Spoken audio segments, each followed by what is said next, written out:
Người Hàn Quốc khi ăn thì thường phát ra rất nhiều tiếng động. Những âm thanh này với người ngoài có thể bị coi là nhồm nhoàm, nhưng ở Hàn Quốc chúng mang những ý nghĩa sâu sắc. Hàng thế kỷ trước, Hàn Quốc là một đất nước nông nghiệp với những ngôi làng nhỏ nép bên núi, thực phẩm thì rất khan hiếm. Một bát canh nóng, một đĩa kim chi hay vài miếng cá khô là phần thưởng quý giá sau ngày dài làm việc ở trên đồng. Người Hàn thường sẽ ăn nhanh, ăn nóng để cảm nhận hơi ấm trong cái lạnh khắc nghiệt của mùa đông.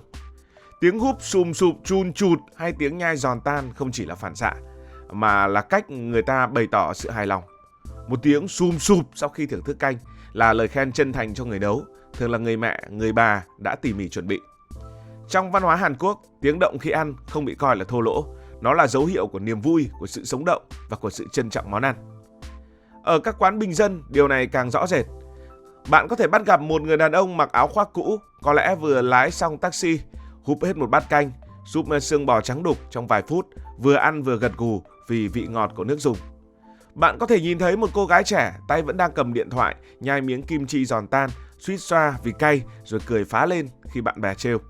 Bà chủ quán sẽ đứng sau quầy, mỉm cười khi nghe những âm thanh ấy.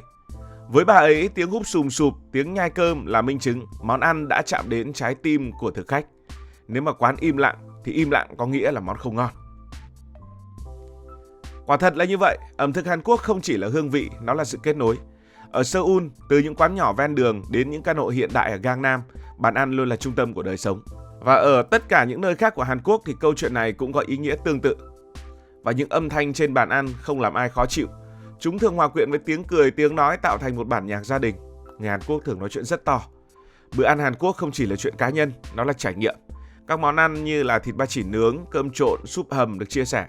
Mọi người cùng nhúng đũa vào nồi canh, gắp thịt từ chảo, cuốn rau. Trong không gian ấy, tiếng húp, tiếng nhai, tiếng suýt xoa là một phần của tự nhiên, như hơi thở của sự gắn kết. Không ai nghĩ nó là nhồm nhoàm, bởi vì đó là cách người Hàn Quốc sống thật với cảm xúc của mình, không che giấu niềm vui khi ăn ngon.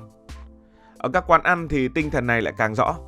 Từ những tiệm mì nhỏ cho đến những quán ăn sang trọng, thực khách sẽ chen chúc với trước mặt là những tô mì nóng hổi và húp rất nhiều. Những âm thanh ấy là cách thực khách nói với người nấu rằng món ăn đã làm họ hạnh phúc và cảm thấy thoải mái. Rõ ràng là trong văn hóa Hàn Quốc, sự im lặng trên bàn ăn đôi khi bị hiểu là dấu hiệu không hài lòng, như kiểu là món ăn chưa đủ ngon để khiến người ta phải thốt lên. Tiếng động khi ăn bắt rễ từ lịch sử Hàn Quốc, từ cách người dân đối mặt với thiên nhiên khắc nghiệt và cuộc sống nông nghiệp đầy thử thách. Vào những thế kỷ trước, khi mùa đông phủ trắng bán đảo Triều Tiên, một bát canh nóng là điều xa xỉ. Người dân ninh xương hàng giờ để có nước dùng ngọt, ngâm cải thảo với muối để làm kim chi dự trữ. Món ăn không chỉ là thức ăn, nó là sự sống. Ăn nhanh, ăn nóng là cách giữ ấm cơ thể, cảm nhận trọn vẹn món quà từ trời đất. Tiếng húp sùm sụp, tiếng nhai giòn tan trở thành biểu tượng của sự biết ơn, của niềm vui được no đủ. Kim chi, linh hồn của ẩm thực Hàn Quốc là một ví dụ. Làm kim chi thì đòi hỏi sự tỉ mỉ, cải thảo ngâm muối, trộn ớt, tỏi, gừng, nước mắm rồi ủ lên men. Khi cắn một miếng kim chi, tiếng giòn tan vang lên kèm vị cay nồng xộc lên mũi. Và người Hàn không kìm nén cảm giác ấy, họ suýt xoa, hít hà để món ăn kể câu chuyện của nó. Tương tự các món ví dụ như là súp tương đậu hay là các món khác cũng được phục vụ khi còn bốc hơi.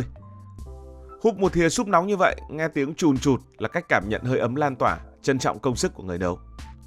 Thói quen này gắn với triết lý của người Hàn, chân thành và thẳng thắn. Người Hàn không ngại bày tỏ cảm xúc dù là niềm vui hay nỗi buồn. Trên bàn ăn điều này lại càng được thể hiện rõ ràng. Một món ăn ngon xứng đáng được khen ngợi không chỉ bằng lời mà bằng hành động, bằng cách ăn hết sạch, bằng tiếng húp sùm sụp, bằng tiếng nhai giòn. Và ở các quán bình dân, thực khách không cố lịch sự theo kiểu phương Tây. Họ ăn, họ cười và hãy để cho món ăn lên tiếng. Nhưng không phải ai cũng hiểu ngay ý nghĩa của tiếng động ấy. Ở nhiều nền văn hóa như Việt Nam, Nhật Bản hay phương Tây, ăn uống nhẹ nhàng không tạo tiếng động thường được xem là chuẩn mực lịch sự. Ở Việt Nam, trẻ em được dạy khép miệng khi nhai, tránh để người khác nghe thấy. Ở phương Tây, bị ăn yên tĩnh với dao nĩa di chuyển khẽ khàng là biểu hiện của sự tinh tế.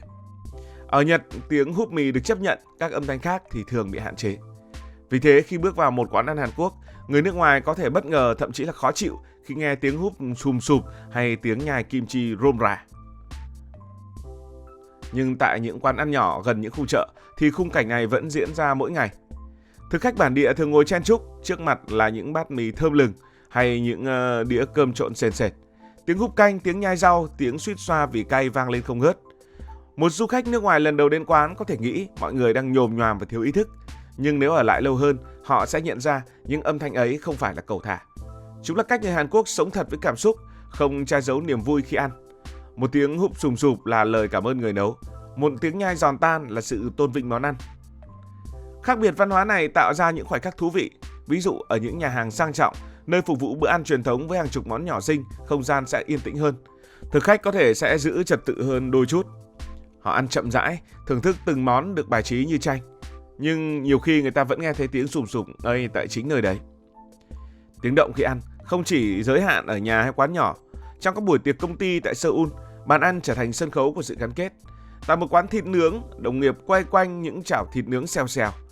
Tiếng thịt cháy trên vỉ hòa lẫn với tiếng húp soju, tiếng nhai rau diếp giòn tan và tiếng cười vang. Mọi người chia sẻ món ăn, rót rượu cho nhau, chẳng ai bận tâm giữ im lặng. Những âm thanh ấy là biểu tượng của tình bạn và của tinh thần đồng đội. Tại các lễ hội ẩm thực như ở chợ đêm Gwangyang, tiếng động càng sống động.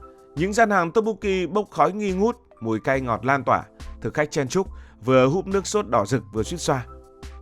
Những âm thanh ấy không làm phiền ai, chúng là nhịp đập của văn hóa Hàn Quốc, nơi món ăn không chỉ để ăn mà để cảm nhận và để chia sẻ. Như vậy trong văn hóa Hàn Quốc, tiếng động khi ăn là một phần của sự chân thành. Người Hàn không chỉ ăn bằng miệng, họ ăn bằng cả trái tim. Mỗi món ăn, từ bát canh đậu phụ bình dị đến đĩa thịt nướng thơm lừng, đều mang câu chuyện của người nấu, của mùa màng, của đất trời. Tiếng húp súp, tiếng nhai kim chi là cách họ nói rằng tôi đang sống, đang tận hưởng và tôi biết ơn.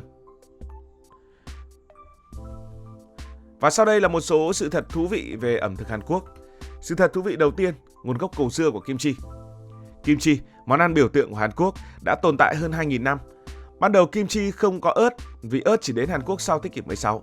Chính bột ớt đỏ ngày nay đã tạo ra màu sắc và vị cay đặc trưng của kim chi. Sự thật thú vị thứ hai, banchan đa dạng. Một bữa ăn Hàn Quốc thường có nhiều món phụ được gọi là banchan, từ khoảng 3 cho đến 20 món như kim chi, rau trộn hay cá cơm nhỏ. Nó bổ sung hương vị và sự cân bằng cho bữa ăn chính. Tteokbokki đến từ cung đình. Tteokbokki, món bánh gạo cay đỏ rực, từng là món ăn hoàng gia thời Joseon, được xào với nước tương và thịt bò, khác xa phiên bản đường phố hiện nay.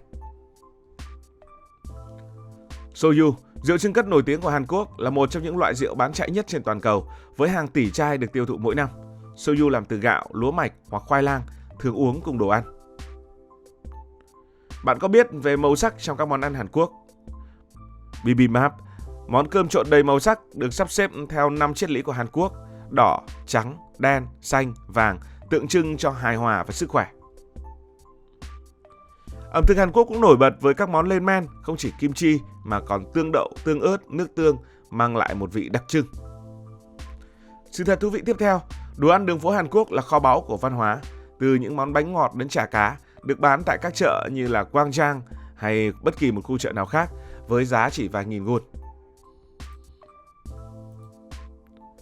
Sự thật thú vị kế tiếp, từ thời Joseon, cung đình đã có những đầu bếp riêng, nơi họ chế biến bữa ăn cầu kỳ với 12 món. Cảm ơn vì đã quan tâm theo dõi câu chuyện này. Nếu cảm thấy thú vị, bạn có thể nhấn nút đăng ký kênh và chuông thông báo và chia sẻ. Còn bây giờ thì xin được nói lời chào tạm biệt